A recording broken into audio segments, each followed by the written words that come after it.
OBC कल्याण हे विभाग मी already 2.5 वर्ष त्याच्यावर काम केलेलं आहे। नक्कीच त्याच्यातल्या काही अजून ज्या डेव्हलपमेंट्स किंवा योजना करायच्या त्याच्यामध्ये आवर्जून लक्ष घालून आणि काही आमचे हॉस्टेल्सचे वगैरे काही प्रस्ताव प्रलंबित राहिलेले आहेत ते पुढच्या काळामध्ये पूर्ण करायचा आम्ही प्रयत्न करू। त्याच पद्धतीने 2 नवीन खात्यांची जबाबदारी रिन्युएबल एनर्जी ऊर्जा हा देशभरामध्ये सध्या ग्रीन एनर्जी आमचा संकल्प आहे आणि त्या माध्यमातून पण येणाऱ्या काळामध्ये महाराष्ट्रभर ग्रामीण भाग असो किंवा शहरी भाग असो तिकडे सोलार आणि ग्रीन एनर्जीच्या माध्यमातून विकास करण्याचा पूर्णपणे प्रयत्न करू।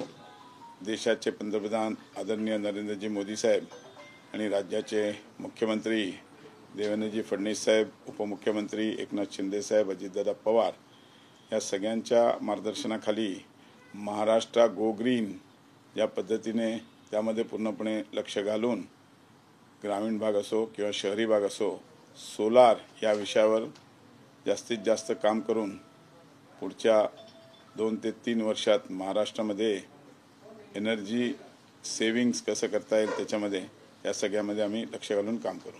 सर, दुग्ध विकास विभागासंदर्भात सुद्धा शेतकऱ्यांना अनुदानाचा प्रश्न असेल, त्या संदर्भात काही नाही, मी सांगितलं ना, आता आजच चार्ज घेतोय। चार्ज घेतल्यानंतर त्यामध्ये आवर्जून अभ्यास करून येणाऱ्या काळामध्ये दुग्ध विकास या भागामध्ये दूध डेअरी आणि या सगळ्या विषयामध्ये आवर्जून लक्ष घालून आम्ही काम करू। या प्लीज इधर आइए, बैठिए।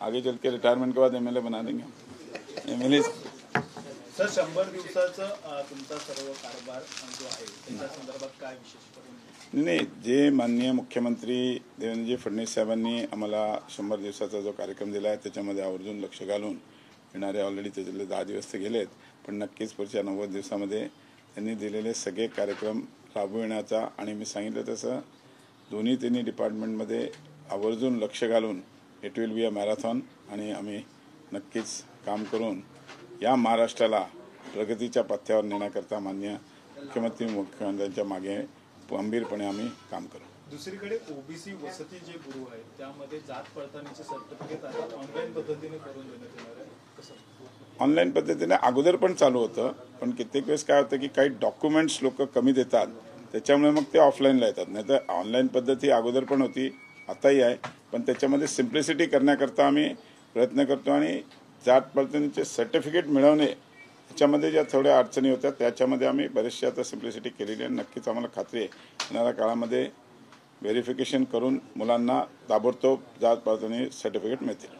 सर, गडचिरोलीच्या बाबतीमध्ये मुख्यमंत्र्यांनी केलेल्या कार्याचं स्वतः आता पंतप्रधान नरेंद्र मोदींनी सुद्धा कौतुक केलेलं आहे। कशा प्रकारे पाहता, स्वतः ट्विट करत पंतप्रधानांनी अभिनंदन केलेलं आहे। अतिशय उत्कृष्ट किंवा उत्तम अशी कामगिरी, कारण नक्सलाइट्सना आज सरेंडर करून घेणं, आणि तुम्हाला माहिती आहे त्यांचे विचार वेगळे असतात, ते नेहमी म्हणजे टेररिस्ट ॲक्टिव्हिटीज चालवण्यामध्ये इंटरेस्ट असतो, पण काल ज्या पद्धतीने ते सगळे सरेंडर झाले आणि त्यांनी संविधान हातात घेऊन ज्या पद्धतीने आज या देशाचं संविधान हे सर्वात महत्त्वपूर्ण आणि त्या यांना डॉक्टर बाबासाहेब आंबेडकरांनी संविधान लिहिलं होतं, ते संविधान घेऊन त्यांनी आज सरेंडर झालेले आहेत। नक्कीच त्यांच्या जे परिवर्तन त्यांच्या झाले असे अनेक दुसरे पण असतील, ते नक्कीच ते बघून ते पण त्यांना सरेंडर होतील आणि या देशामध्ये नक्षलवादी संपेल असं मला नक्की खात्री आहे। सर, वडेट्टीवारांनी एक टीका केली आहे की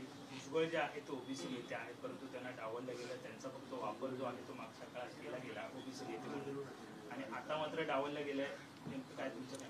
असं नाही आहे। नक्कीच राज्याचे मुख्यमंत्री देवेंद्रजी फडणवीस साहेब, उपमुख्यमंत्री एकनाथ शिंदेजी, अजितदादा पवार साहेब हे त्यांच्याबद्दल विचार करतील, नक्कीच त्यांना योग्य ते स्थान मिळेल।